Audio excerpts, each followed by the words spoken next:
മാതൃഭൂമി എന്നാലും നമ്മുടെ പൂക്കിയോട് ഈ ചതി ചെയ്തല്ലോ. പൂക്കി നല്ല 9-on-6 ഉടായിപ്പുകാരനാണെന്നും വാക്ക് പറഞ്ഞാൽ ആ വാക്ക് പഴയ ചാക്കിനേക്കാൾ ഗതികേടാണെന്ന് മാതൃഭൂമി തെളിയിച്ചിരിക്കുകയാണ്. ഇതിന്റെ പേരാണ് മാധ്യമ പ്രവർത്തനം. വസ്തുതയെ വസ്തുതാപരമായി നിങ്ങൾ ജനങ്ങളെ കാണിക്കും. ഇന്നലകളിൽ പറഞ്ഞതിൽ നിന്ന് എങ്ങനെയാണ് ഒരു മനുഷ്യൻ വാക്കാണ് വില എന്ന് അതേ നാവ് കൊണ്ട് പറഞ്ഞതിന് ശേഷം ഓന്ത് എന്ന ജീവിക്ക് കേരളത്തിൽ അപമാനം സൃഷ്ടിക്കുന്ന രീതിയിൽ പറഞ്ഞ വാക്കിനെ തൊണ്ട തൊടാതെ വിഴുങ്ങിയിട്ട് അതേ വ്യക്തി തന്നെ ചെയ്യുന്ന പ്രവൃത്തി കാണുമ്പോൾ നാട് വിലയിരുത്തണം. മാതൃഭൂമിയെ പോലുള്ളവർ എന്ത് കാര്യത്തിന്റെ അടിസ്ഥാനത്തിലാണെന്ന് അറിയാൻ വയ്യ. ഇത്രയും കാലം പൂക്കി മുഖ്യന് വേണ്ടി കീ ജയ് വിളിച്ചവർ ഇന്നിപ്പോ ആ പൂക്കി മുഖ്യൻ അടിമുടി കപടനാണെന്ന് സമൂഹത്തിന്റെ മുന്നിൽ തെളിയിക്കുകയാണ്. മദ്യനയവുമായി ബന്ധപ്പെട്ട് സർക്കാർ ഇതുവരെ അതിന്റെ പോളിസിയെ സംബന്ധിച്ച് തീരുമാനമെടുത്തിട്ടില്ല, ചർച്ച പോലും വന്നിട്ടില്ല. പക്ഷേ ബഡ്ജറ്റിൽ കഴിഞ്ഞ സർക്കാരിന്റെ കാലഘട്ടത്തിൽ തന്നെ എക്സൈസ് മന്ത്രിയെ ഉൾപ്പെടെ പിന്നാലെ നടന്ന് ചാക്കിടാൻ നോക്കിയിട്ട് നടന്നില്ല. അതേ ബെക്കാടിക്കാർക്ക് വേണ്ടി സതീശന്റെ പൂക്കി വിസ്മയം ചർച്ച ചെയ്യാത്ത വിഷയം ബജറ്റിലൂടെ നികുതി ഇളവ് പ്രഖ്യാപിച്ച് നടത്തിയ ആ വിസ്മയത്തിനു പിന്നിൽ എത്ര കോടി രൂപയുടെ അഴിമതി ഉണ്ടാകും, എത്ര കോടി ഏത് അക്കൗണ്ടിലേക്ക് ഒഴുകിയിട്ടുണ്ടാകും? അത് മാതൃഭൂമിയുടെ ഈ വാർത്ത കണ്ടതിന് ശേഷം നിങ്ങൾ തന്നെ പറയും. വി.ഡി. സതീശന്റെ ആദ്യ ബജറ്റ് കടൽ വഴി കര കയറാമെന്നാണ് സ്വപ്നം. പക്ഷേ ചർച്ചയായതോ അത് മദ്യമാണ്. വിപണിയിൽ വീര്യം കുറഞ്ഞ മദ്യം എത്തുമെങ്കിലും വിവാദത്തിന്റെ വീര്യത്തിന് ഒട്ടും കുറവില്ല. UDF യോഗം ചേർന്ന മദ്യനയം ഇതുവരെ നിശ്ചയിച്ചിട്ടില്ല. പിന്നെ എങ്ങനെ ബജറ്റിൽ നികുതി ഇളവ്? തെരഞ്ഞെടുപ്പ് വരുമ്പോൾ കോടികളുടെ അഴിമതി കാണിക്കാനുള്ള ഒരു വൻ പരിപാടിയുമായി സർക്കാർ ഇറങ്ങിയിരിക്കുകയാണ്. വീര്യം കുറഞ്ഞ മദ്യത്തിന് നികുതി കുറച്ചു കൊടുക്കാൻ വേണ്ടിയിട്ടുള്ള ഒരു നടപടിയുമായി സർക്കാർ മുന്നോട്ട് പോവുകയാണ്. സർക്കാരിന് കിട്ടേണ്ട കോടികൾ വലിയ ഡിസ്റ്റിലറികൾ എത്തിക്കാൻ വേണ്ടിയിട്ടുള്ള അഴിമതിയാണ് ഇതിന്റെ പുറകിൽ. ഇത് ഇന്ന് പറഞ്ഞതല്ല, ഇത് അന്ന് പറഞ്ഞതാണ്. അന്നെന്ന് പറഞ്ഞാൽ പ്രതിപക്ഷത്തിരിക്കുമ്പോൾ പറഞ്ഞതാണ്. കൃത്യം 2 വർഷം മുൻപ്. 2 വർഷത്തിൽ എന്ത് മാറ്റമാണ് വന്നത്? പ്രതിപക്ഷം ഭരണപക്ഷമായി. കോടികളുടെ അഴിമതിക്കുള്ള വകയാണെന്ന് പറഞ്ഞത് നമ്മുടെ പൂക്കി CM ആണ്. ആ വാക്ക് പറഞ്ഞത് വി.ഡി. സതീശനാണ്. കോടികളുടെ അഴിമതിക്കാണോ CMA വീര്യം കുറഞ്ഞ മദ്യത്തിന്റെ നികുതി കുറച്ചത്?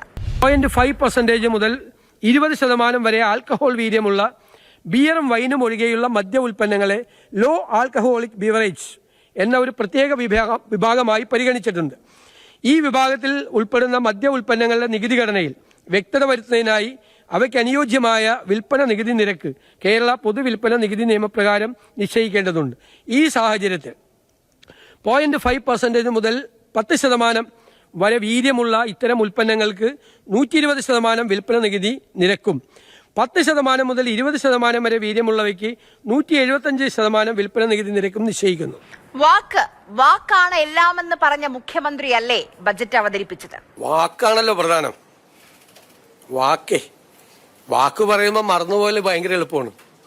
പക്ഷേ വിശ്വാസ്യത എന്ന് പറയുന്നത് ഏറ്റവും പ്രധാനപ്പെട്ട ഒരു കാര്യമുണ്ട്. ആ വാക്ക് വിശ്വസിച്ചാണ് കേരളത്തിലെ ജനങ്ങൾ വോട്ട് ചെയ്തത്. വാക്കാണ് വിശ്വാസ്യത എന്ന് വി.ഡി. സതീശൻ തന്നെ പറഞ്ഞതാണ് ആ കേട്ടത്. നിലപാടുകളുടെ രാജകുമാരനിൽ നിന്ന് കേരളം ഇത് പ്രതീക്ഷിച്ചിരുന്നു. എന്തായാലും ജനങ്ങൾ മറന്നിട്ടില്ല. UDF എന്നാൽ ഇപ്പോൾ യു-ടേൺ ഡെമോക്രാറ്റിക് ഫ്രണ്ട് ആയോ എന്നുകൂടി കേരളം ചോദിക്കുന്നു. ബജറ്റ് കച്ചവടം ചെയ്തോ എന്ന സംശയമാണ് ഉയരുന്നത്. വകുപ്പ് മന്ത്രിയായിട്ടുള്ള M. ലിജു അറിഞ്ഞിട്ടില്ല. മന്ത്രിസഭയിലെ ഒരു വ്യക്തികൾ പോലും ഈ സർക്കാരിന്റെ മദ്യനയം എന്തായിരിക്കണമെന്ന തീരുമാനമെടുത്തിട്ടില്ല. പക്ഷെ അതിനു മുന്നോടിയായിട്ട് കേരളത്തിന്റെ നികുതി വരുമാനമായിട്ടുള്ള കേരളത്തിന്റെ ഖജനാവിലേക്ക് കോടികൾ വന്നുകൊണ്ടിരിക്കുന്ന വീര്യം കുറഞ്ഞ മദ്യത്തിന്റെ കാര്യത്തിൽ ബെക്കാടി കമ്പനിയുമായിട്ട് സതീശൻ ഉണ്ടാക്കിയ കർണാടക ഡീൽ എന്താണെന്ന് ജനം ചർച്ച ചെയ്യണ്ടേ? വരും ദിവസങ്ങളിൽ ആ ഡീലിന്റെ ഭാഗമായിട്ട് വ്യക്തിപരമായിട്ടാണോ അതോ ടീം വർക്കിന്റെ ഭാഗമായിട്ടാണോ എത്ര കോടികൾ അക്കൗണ്ടിലേക്ക് ഒഴുകി വാങ്ങിയിട്ടാണ് ഈ നാട്ടിലെ ജനങ്ങൾക്ക് കിട്ടേണ്ട നികുതി പണം ചില മദ്യ കമ്പനികൾക്കും ഡിസ്റ്റിലറികൾക്കും എഴുതി കൊടുത്തത്, അല്ലെങ്കിൽ അതിനെ അവർക്ക് വേണ്ടി ദാനം കൊടുത്ത് എന്ത് നേട്ടമാണ് സതീശൻ ഉണ്ടാക്കിയത്? നമ്മുടെ നാട്ടിൽ പറയില്ലേ, ചില കച്ചവടങ്ങൾക്ക് മധ്യസ്ഥ വഹിച്ചതിന് ശേഷം അതിന്റെ നടുക്ക് നിന്ന് വിട്ടുവീഴ്ചകൾ ചെയ്തു കൊടുത്ത് ബ്രോക്കർ ഫീസ് മേടിക്കുമെന്ന്. അതേ ബ്രോക്കർ പണി ബജറ്റിലൂടെ പൂക്കി ചെയ്തു കൊടുത്തത് എന്ത് നേട്ടത്തിന് വേണ്ടിയെന്ന് കേരളം ചർച്ച ചെയ്യേണ്ടതാണ്.